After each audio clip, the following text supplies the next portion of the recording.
Learning to drive. It's a rite of passage, right? Freedom, independence. But it also comes with a huge learning curve and some very real risks, Absolutely. And for teenagers with ADHD, those risks can be even higher. which is why we're diving into a fascinating study today, all about reducing driving risk factors for adolescents with ADHD. And that's so important because, sadly, car accidents are the leading cause of death for this age group. Exactly. The stakes are incredibly high. So before we get into the study itself, can you give us a quick explanation of what makes driving particularly challenging for someone with ADHD? Sure. Well, you see, ADHD is a neurodevelopmental condition that often involves, difficulties with things like attention, executive function, and impulse control. And when you really think about it, driving, it demands all of those things. Wow. Staying focused on the road, making split-second decisions, resisting distractions. It's a lot to juggle. Yeah, it's like multitasking on steroids. You got to be aware of your speed, other cars, pedestrians, traffic signals. Right, right. And then you've got what's going on inside the car, too. The radio, other passengers. Oh, and your phone, which is a whole other conversation about distractions. Mhm.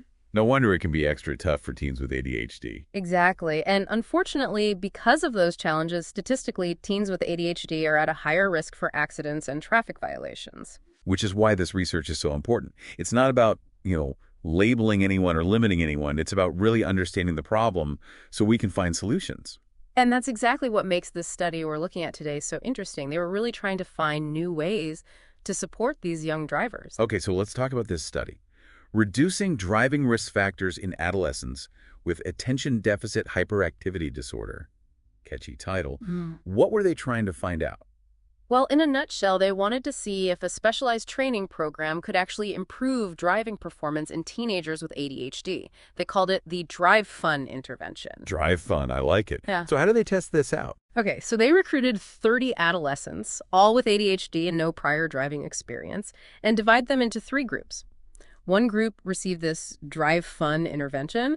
Another group received a more, traditional driver's education program. And the third group acted as a control, meaning they didn't receive any intervention at all. So like a classic research setup, you've got your experimental group, your comparison group, and your control group. But what made this Drive Fun program different? What did it actually involve? Well, they used a driving simulator to create these really realistic driving scenarios, kind of like... Okay, kind of like those simulations pilots use to practice. Exactly. But here's where it gets even cooler. They also used EEG and eye tracking technology to measure the teens' brain activity and where they were looking, like in real time while they were in the simulator. Wait, hold on. Eye tracking technology. Yeah. Like they could actually see what the teens were focusing on while they were driving. Precisely. They had them wear these special glasses that tracked their eye movements. That's incredible. I can already see how that would be so valuable. So they've got their groups, they've got this high-tech simulator, they're tracking everything. But what were they actually looking for in all that data? Great question. They wanted to see if the Drive Fun group showed improvements in 3 main areas, especially compared to the other groups. Their overall driving simulator scores, their ability to, sustain attention while driving, and their tendency to get distracted by things inside the car. Okay, so the big question is, did it work? Was Drive Fun the success they were hoping for? Well, let me tell you, the results were pretty impressive. The Drive Fun group, they really showed some promising improvements. Okay, don't keep me in suspense. What kind of improvements are we talking about here? Well, first of all, remember how we talked about them, keeping track of those driving simulator scores? Right, to see how well they were actually driving. Exactly.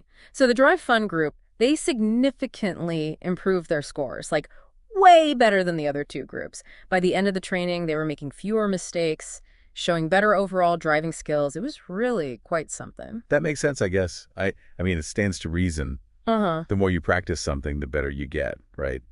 But did they find any changes beyond just, like, getting used to the simulator itself? That's where I imagine the brain and eye tracking data gets really, really interesting. You're right on the money. And this is where we start to see just how impactful, this kind of personalized training can be. When they analyzed those EEG readings, get this, they found that the Drive Fun group's attention, it actually became more consistent while they were driving. Instead of, their attention wavering up and down, they were able to stay more focused, more alert. So it's like the Drive Fun training, it actually helped them train their brains to stay, on top of it while driving, which I'm guessing for anyone with ADHD, that's a pretty big deal, right? Huge. And the eye tracking data, that revealed something else that was really interesting. The Drive Fun group, they spent less time looking at distractions inside the car, like the dashboard, the radio, that kind of thing. Which seems like, well, duh, of course you should be looking at the road. Yeah. But I'm guessing it's not always that easy when you have ADHD, huh? You got it. And it's not that people with ADHD don't understand the importance of paying attention to the road. It's just that their brains, they can get pulled towards things that are, visually stimulating, even if those things aren't actually important in that moment. And the Drive Fun program, it seemed to help them build the skills to resist those distractions and stay more, situationally aware. That's so fascinating. It's like they were learning to consciously control their attention in a way that a lot of us kind of take for granted. Precisely. And the fact that these changes, they showed up not only in their driving simulator scores, but also in their brain activity and their eye movements.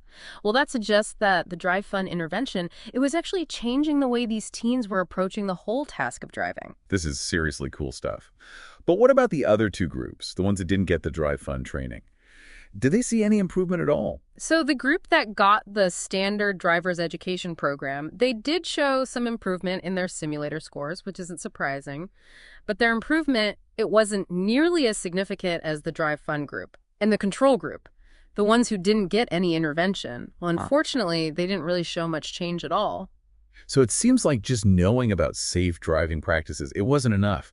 They needed this targeted, engaging training that specifically addressed the ways ADHD can impact driving.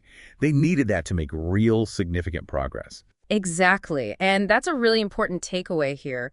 This study, it highlights the need for interventions that go beyond simply, providing information. It's about actively engaging the brain, building those specific cognitive skills that are needed for success, in that particular area. It's like the difference between, say, reading a book about basketball and actually getting out there on the court and practicing. Perfect analogy. So we've seen how well this Drive Fun training worked for these teenagers. But I'm sure some of our listeners are out there thinking, okay, this is all fascinating, but I'm not a new driver. What would you say to those people who are thinking, okay, this is all fascinating, but I'm not sure what it has to do with me? That's a great question, and it's something we'll unpack right after the break. Stay tuned. We're back. Yeah. And ready to connect the dots between this driving study and, what it means for everyone, even if you're way past your driving test days. It's easy to think about a study like this and be like, well, that's great for those teens, but I'm not learning to drive, so. Okay.